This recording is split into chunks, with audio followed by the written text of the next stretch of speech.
Ako si Kiyaw, mahirap pero may pangarap. Tara, samahan niyo ako.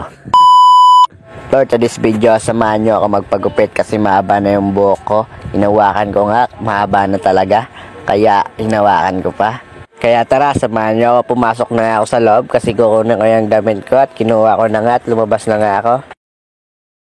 At lumabas na nga ako ng bahay at takot pa nga ako.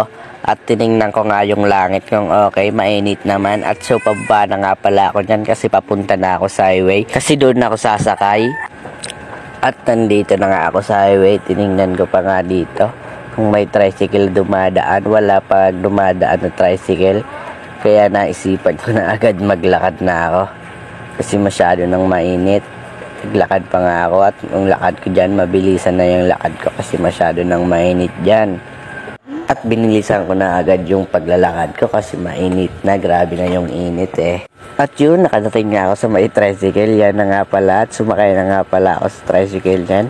Kasi ako pa lang yung pasahero nila. Yun, nagpikot pa. At umalis na nga pala kami.